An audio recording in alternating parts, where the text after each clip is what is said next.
अदालत के एक दस्तावेज से पता चलता है कि 2002 के गुजरात दंगों के दौरान बिल्किस बानो के सामूहिक बलात्कार और उनके परिवार की हत्या के लिए दोषी ठहराए गए 11 लोगों की समय से पहले रिहाई को गृह मंत्रालय ने 2 सप्ताह के भीतर ही मंजूरी दे दी थी और सीबीआई और एक विशेष अदालत ने इसका विरोध किया था।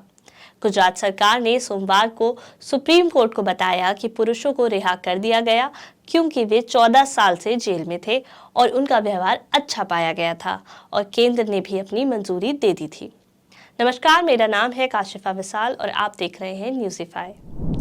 राज्य ने 28 जून 2022 को 11 दोषियों को छूट के लिए केंद्र की मंजूरी मांगी थी, जिसे मंत्रालय ने 11 जुलाई को मंजूरी दे दी थी।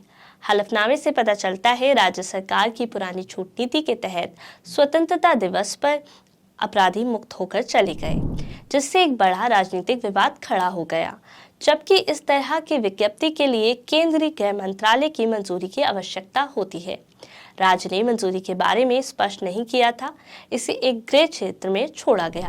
सुप्रीम कोर्ट को सौंपे गए हलफनामे में कहा गया है, केंद्रीय गृह मंत्रालय ने 11 जुलाई 2022 को एक पत्र के माध्यम से समय से पहले रिहाई को मंजूरी दे दी थी। मंत्रालय के पत्र में कहा गया है कि यह समय से पहले रिलीज के लिए सीआरपीसी की धारा 435 के तहत केंद्र सरकार की सहमति देता है।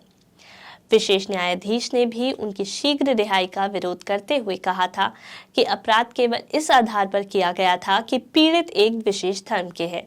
इस मामले में यहाँ तक कि नाबालिग बच्चों को भी नहीं बख्शा गया। आलोचकों ने सवाल किया है कि क्या केंद्रीय गृह मंत्रालय ने रिहाई के लिए मंजूरी वाकई में दी थी, यह देखते हुए कि केंद्र और राज्य दोनों में मौजूदा कानूनों में बलात्कार के दोषियों की समय पूर्व रिहाई पर प्रतिबंध है या आजीवन कारावास की सजा सुनाई गई है। गुजरात की 1992 की छूट नीति में यह खंड मौजूद नहीं था, जिसके आधार पर एक सलाहकार समिति ने पुरुषों की रिहाई की सिफारिश की थी। याचिकाकर्ताओं में से एक ने तर्क दिया कि मामले की जांच सीबीआई द्वारा की गई थी और इसलिए केंद्र सरकार के साथ किसी भी परामर्श के बिना केवल गुजरात सरकार द्वारा छूट का अनुदान आपराधिक संहिता की धारा 435 के जनादेश के संदर्भ में अनुमति योग्य है। अदालत ने गुजरात सरकार से बिल्किस बानो मामले में दोषियों को दिए गए छूट आदेश सहित कार्यवाही का पूरा रिकॉर्ड दाखिल करने को कहा था। बिल्किस बानो के परिवार के 7 सदस्यों की उनकी आंखों के सामने हत्या कर दी गई थी। उनमें से उनकी 3 साल की बेटी, जिसका सिर पत्थर से कुचला गया था। 7 अन्य रिश्तेदार, जिनके बारे में उनका कहना है कि वो मारे गए थे, उनको लापता घोषित कर दिया गया है। उस समय 21 साल की और 5 महीने की गर्भवती महिला के साथ सामूहिक दुष्कर्म किया गया। गुजरात के दाहोद में खेतों में छिपे परिवार पर हमला किया गया था क्योंकि साबरमती एक्सप्रेस पर हमले के बाद राज्य में हिंसा फैल गई थी, जिसमें 59 कार सेवकों की मौत हो गई थी। उनके अत्याचार के स्तर ने बिल्किस बानो को बलात्कार के एक मामले में अब तक का सबसे अधिक मुआवजा दिया है। एक नौकरी, एक घर और 2019 में सर्वोच्च न्यायालय द्वारा दिए गए 50 लाख रुपए। दोषियों को मुंबई की एक विशेष अदालत ने आजीवन कारावास की सजा सुनाई थी, जिसे बाद में उच्च न्यायालय ने बरकरार रखा था। बिल्किस बानो ने कहा कि निर्णय के बारे में उनसे सलाह तक नहीं ली गई और न ही उन्हें सूचित किया गया। पाया गया है कि गुजरात सरकार की सलाहकार समिति के 10 सदस्यों में से 5, जिन्होंने रिहाई की सिफारिश की थी, भाजपा के साथ संबंध रखते हैं।